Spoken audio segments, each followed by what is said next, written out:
Because Fellwinter's Lie is sunsetting soon and people will need to switch to Astral Horizon, and 120 round per minute hand cannons remain to be extremely lethal, the next PvP meta-defining weapon for Destiny 2 is clearly going to be bottom dollar, a new Void Energy 120 round per minute hand cannon dropping in Gambit. If you want the best loadout for the upcoming season of PvP, you're going to need an Energy 120. Bottom dollar is one of two 120 choices, the alternative being Igneous Hammer, which is a little bit better stats wise, but Trials is way harder to farm than Gambit. Since bottom dollar has such a gargantuan perk pool, you might want to start farming now if you want the role you want by next season, which is when you're going to need it. My name is Gjerda, and sometimes I talk about Destiny. Okay, so bottom dollar hits like a truck across the map, it sounds great, it looks great, and it's super deadly, just like all 120 round per minute hand cannons. But this perk pool is going to be a nightmare for getting exactly what you want. Igneous Hammer is going to be really tough to farm, and bottom dollar's drop rate is already pretty rough too, so if you're trying to have a competitive build for next season's meta, and you want to keep your sanity, I can't believe I'm saying this, but play Gambit. If you want some background on why this gun is going to define next season's meta, keep listening. If you just want some easy builds for finishing Gambit matches as quickly as possible, skip to the next chapter using the time codes in the description. The reason I say bottom dollar is going to be the next new meta pick for hand cannons is because Fellwinter's Lie is sunsetting, and that thing is so incredibly good, it kind of dictated the PvP meta for an entire year. So if you're pretty serious about PvP, you will need an Energy 120 to pair with Astral Horizon, which is one of the only remaining aggressive frame shotguns. And some Astral Horizons have quick draw, which is incredibly powerful. What's more, apparently Astral Horizon won't sunset for one more season, even though it shares the same seasonal icon as Fellwinter's. So for all of us normal people who didn't get a God Roll Adept Astral Horizon that one weekend in late Beyond Light, there will be one more season where we're able to use our normal Astral Horizons with bottom dollar, after Fellwinter's and True Prophecy are gone. And at the time of this recording, this season's Adept Astral Horizons have lost the ability to have Quick Draw, and Quick Draw is just oppressively good on aggressive frame shotguns as it always has been. I personally have quite a bit of frustration with the fact that only the most skilled players who grinded Trials super hard for that random weekend in Beyond Light will now have the last aggressive frame shotgun with Quick Draw in the entire game for theoretically a whole year. And that's an unbelievably powerful tool in PvP with basically no counter. I definitely do want some Trials loot to be exclusive to Flawless, but something as oppressive as Quick Draw plus Opening Shot on a shotgun is just too much. It's unbeatable. That combo needs to die, and when it does, I think the PvP sandbox will feel a lot better. And I'm saying this as a person who uses Fellwinter's and a Quick Draw Astral Horizon. It just kind of feels like the rich keep getting richer in this situation. Anyway, bottom dollar is going to be the next tool you need to succeed in endgame PvP, so how do you farm it? Well, the short answer is play Gambit, but you don't just play Gambit. If you're like me, you'd rather spend most of your time in PvP, so stepping into PvE VP or whatever might bring you a little out of your comfort zone, and that's not a bad thing. But let's be clear, you're gonna have to play Gambit in order to complete Gambit matches. I know, it's rough.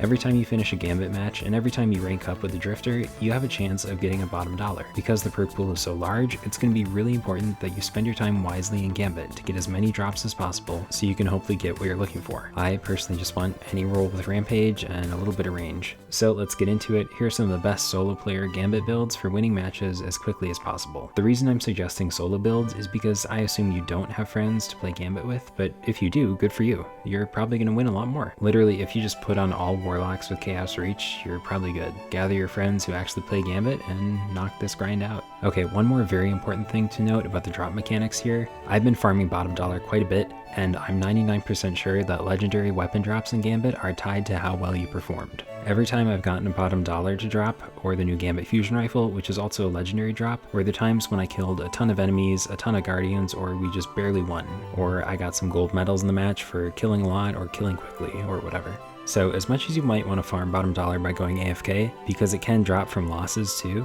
I'm fairly certain it's actually faster if you just play well and you win, which you can absolutely do. Okay, first off, Titan builds. The best build I found with Titan was Doomfang Pauldrons on Bottom Tree Sentinel. Of course, Behemoth is still quite good on Titan, even in PvE, so you could run that, embrace the dark side, and just focus on invading, but if you want to be a team player, then try out Doomfangs. I paired Doomfangs with the Trusty Trustee from the Deepstone Crypt and good old Heritage. For heavy, almost nothing can beat Xenophage and Gambit. If you don't have Heritage or Trustee, you could swap them out for any long-range kinetic gun with the first in last out shotgun, which is an excellent slug for boss damage. And keep in mind, sunsetting doesn't apply to Gambit unless you're invading or being invaded, so if you really wanted to, you could just pull anything you need from collections and just play around that and not invade. If you don't have Xenophage, try out Prospector for boss damage, or for invading, try the Weeb Launcher or Queenbreaker's Bow, or for both, try Whisper. On my armor, I focus on Charge with Light mods, which I found more effective than Warmind cells in Gambit, but if you have a nasty Warmind cell Gambit build, please by all means drop it in the comments. I have all the standards: Taking Charge, High Energy Fire, Protective Light, normal stuff. I don't think these mods need any introduction. They've been around for forever, and you definitely should be using them if you're not.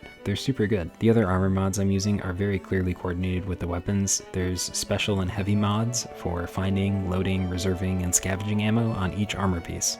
It's just very straightforward. I think this Titan loadout is very basic, versatile, and effective in any role on the team because the scout rifle is great for long range ad clear and invading or invader defense, with the slug shotgun as your go-to for boss damage. You could also run a sniper rifle in the kinetic slot and go double special weapon, which is totally doable in Gambit if you wear the special ammo finisher mod on your class item, or just some ammo finders on your helmet. Also, if you'd rather, Middle Tree Arc Titan is extremely good with that new Thunder Crash buffing chest piece, or any Titan Hammer class. I think all the Titan Hammer classes are really good in Gambit. Okay, side note, before the Hunter build, I wanted to point out that the exotic SMG Huckleberry is extremely good, and especially great in Gambit. With its catalyst complete, you literally never reload, and you almost always have max stacks of Rampage, which can just chew through anything. Please consider Huckleberry, you will not be disappointed, it's a monster. Okay, Hunters, you're up next. For this one, I tried a Warmind cell build using Izanagi's Burden with this Ikelos SMG, and in my heavy slot, the new rocket launcher from this season with that perk Lasting Impression, which does decent damage after the rocket launcher buff. But honestly, any power weapon here will work fine, ideally a heavy grenade launcher with spike grenades and clown cartridge.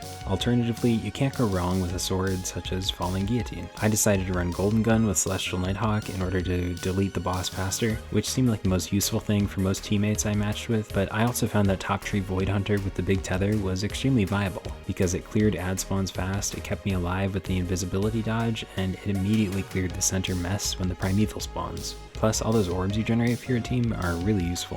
For the armor mods, I once again just chose ammo finders, loaders, reserves, and scavengers that coordinated with my special and heavy weapons, and that has always served me very well in any build. And sometimes I don't even do all the mods anyway, and it's fine, but the ammo finders and scavengers I'd say are probably the most important. For the Warmind mods I used, I chose Wrath of Rasputin, so my class abilities and rocket launcher have a chance to make Warmind cells. On my arms, Rage of the Warmind for better explosions, and on my chest, Global Reach for bigger explosions. For my legs, I chose Blessing of Rasputin to make it more likely my next SMG kill would spawn another Warmind cell. And finally, on my class item, I chose Grasp of the Warmind, so if I spawned a Warmind cell at an area right where all the ads died, I could simply pick up the cell and carry it over to the next spawn, and then detonate it there. Finally, of course, I chose Izanagi's Burden, which is very good in Gambit because you can almost always have full special ammo, so if you choose to invade, you can take out your opponents pretty easily with body shots and wall hacks. Alright, now for Warlock builds, which I personally had the most fun with. I paired Heritage and Philo together, which is a real classic, but really any slug shotgun will do for boss damage with Tractor Cannon, and the other shotgun doesn't even need to be a slug. I mean, screw it, this is Gambit, you could do Mindbender's Ambition with a Sunset Blasphemer, who cares, just don't invade, or blue weapons for all I care. No one can stop you, you're the ultimate shoddy ape.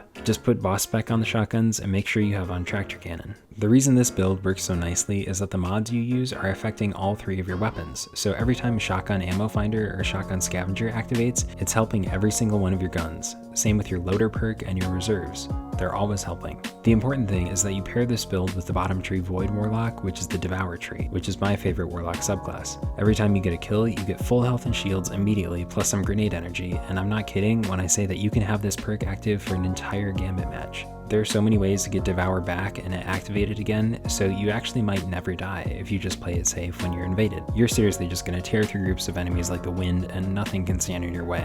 And when it comes time for boss DPS, you're going to be a huge asset to your team because you'll be debuffing the boss for everyone with Tractor Cannon and doing massive slug shotgun damage. Now when it comes time to invade or deal with enemy invaders, this build does struggle, but who cares to be honest, just go full shoddy ape and see what happens. I actually found it really fun to play around the weaknesses of this triple shoddy build and try to find ways to get close to people without dying. It was a blast. Now if you want to play a bit less frantically, I'd recommend simply using Chaos Reach, ideally with everyone else on your team doing the same thing, because you can melt the boss very quickly and close out matches even when you're running behind. To wrap things up, I think it's very important to mention that Gambit is a great place for creativity. You can really make most anything work here, and while there are standout stars like Xenophage and Izanagi's Burden, this is a great playlist for trying out weird things.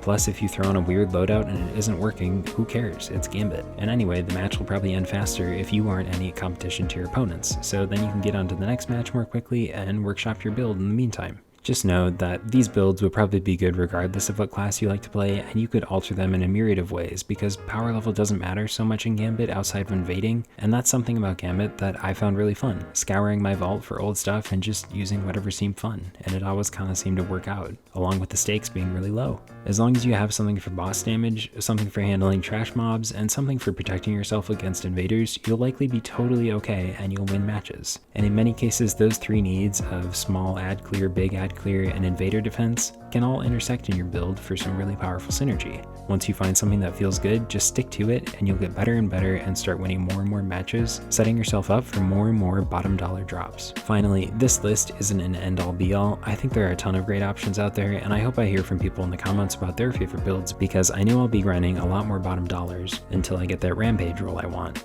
Or I'll never get it, like that quick draw opening shot to Targaze I grinded for a year and never got. Anyway, Gambit is a great place to get creative, and I hope you try it out. I actually had fun too, which is kind of surprising. I just put on music or a podcast or talked with friends who were playing other games. I think this grind is well worth it for bottom dollar, which is almost assuredly going to be the next PvP meta gun. Not to mention bottom dollar sounds good and looks good, and you can bet your bottom dollar those are my real priorities.